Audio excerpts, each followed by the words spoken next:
جیسا کہ آپ کو پتہ ہے کہ بقرعید آنے والی ہے اور بقرعید کیوں منائی جاتی ہے، اس کے پیچھے کی پوری کہانی کیا ہے، سچائی کیا ہے، ان سبھی کے بارے میں ہم آپ کو بتائیں گے۔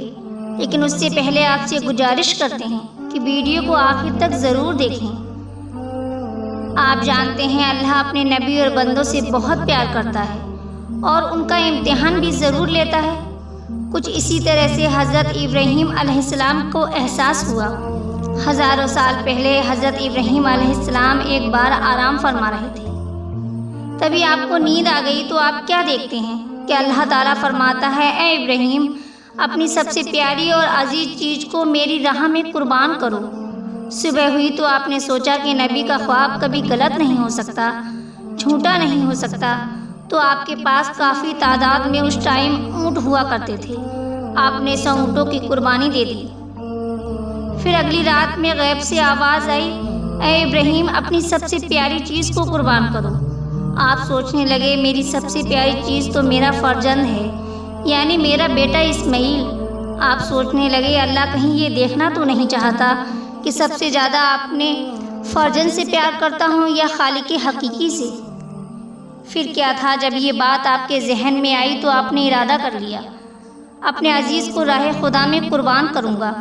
پھر آپ نے حضرت حاجرہ سے کہا، اے حاجرہ، ہمارے بیٹے کو غسل کراؤ، نئے کپڑے پہناؤ اور خوشبو لگا کر تیار کر دو۔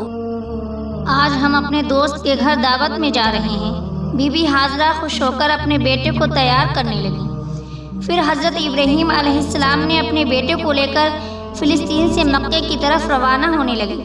تبھی شیطان آیا اور بی بی حاجرہ سے کہنے لگا، اے حاجرہ، تمہیں پتہ بھی ہے تمہارے بیٹے کو دوست کے یہاں نہیں بلکہ بیٹے اسماعیل کو مارنے کے لیے لے جا رہے ہیں۔ تبھی حضرت حاجرہ نے کہا، میں اپنے ابراہیم کو اچھی طرح سے جانتی ہوں، بھلا ایک باپ اپنے بیٹے کو کیوں مارے گا؟ شیطان نے کہا، ابراہیم نے خواب میں دیکھا ہے اللہ کی طرف سے تمہارے بیٹے کو قربان کرنے لے جا رہے ہیں۔ تو بی بی حاجرہ فخر سے کہنے لگیں کہ شیطان تم پر لعنت، اگر میرا بیٹا اللہ کی راہ میں قربان ہونے جا رہا ہے تو ایک اسماعیل تو کیا، ایسے ہزاروں بیٹے اللہ کی راہ میں قربان ہو جائیں گے۔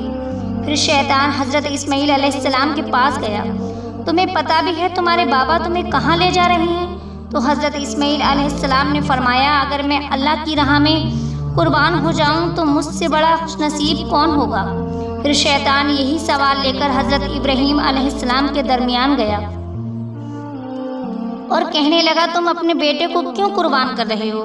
تمہیں پتہ بھی ہے قربانی یہ قبول ہوگی بھی یا نہیں؟ تبھی حضرت ابراہیم علیہ السلام پتھر اٹھاتے ہیں اور شیطان کو لعنت کہہ کر وہ پتھر مارتے ہیں۔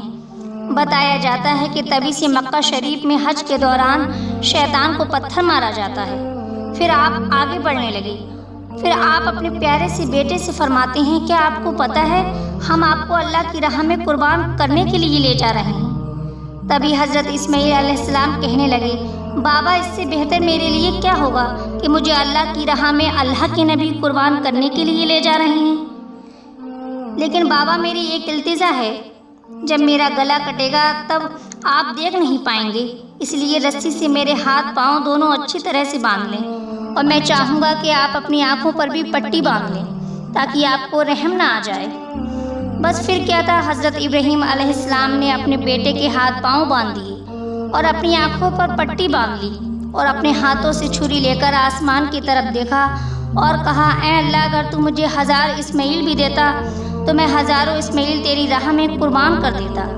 یہ کہہ کر جیسے ہی گردن کی طرف چھری لے جانے لگے تو اللہ تعالیٰ نے فرمایا، اے جبرائیل، جاؤ جنت سے ایک جانور لے کر جا اور اسماعیل کو ہٹا کر اس جانور کو اس کی جگہ پر رکھ دے۔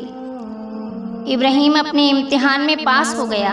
جیسے ہی آپ نے چھری کو پھیرتے ہی جب خون بہنے لگا تو آپ نے اپنے آنکھوں سے پٹی کھولی تو کیا دیکھتے ہیں، ان کا بیٹا صحیح سلامت ان کے ساتھ کھڑا ہے۔ نیچے دیکھا تو ایک دمبا، جسے ہم بھیڑ بولتے ہیں، وہ حضرت اسماعیل علیہ السلام کی جگہ قربان ہو چکا ہے۔ حضرت ابراہیم علیہ السلام نے اللہ کا شکر ادا کیا اور غیب سے آواز آئی، اے ابراہیم، یہ امتحان تک قیامت تک یاد رکھا جائے گا اور تیری سنت کو ایمان والے ہر سال یاد کریں گے اور اللہ کی راہ میں قربانی پیش کریں گے۔ تبھی سے یہ سلسلہ جاری ہوا۔ عید کے 70 دن بعد یعنی 2 مہینے 10 دن بعد بقرعید منائی جاتی ہے۔ ہندوستان، پاکستان، بنگلہ دیش اور تمام دیشوں میں 3 دن تک یہ تہوار منایا جاتا ہے، جس میں دمبا، بکرا، اونٹ اور حلال جانوروں کو قربان کیا جاتا ہے۔ قربانی کے گوشت کے 3 حصے کیے جاتے ہیں۔ پہلا حصہ غریبوں مسکینوں کے لیے، دوسرا حصہ رشتہ داروں کے لیے اور تیسرا حصہ اپنے گھر کے لیے رکھا جاتا ہے۔ بقرعید کو عید الاضحیٰ کہا جاتا ہے۔ جو لوگ قربانی کر رہے ہیں وہ خاص کر غریبوں کو ضرور تقسیم کریں۔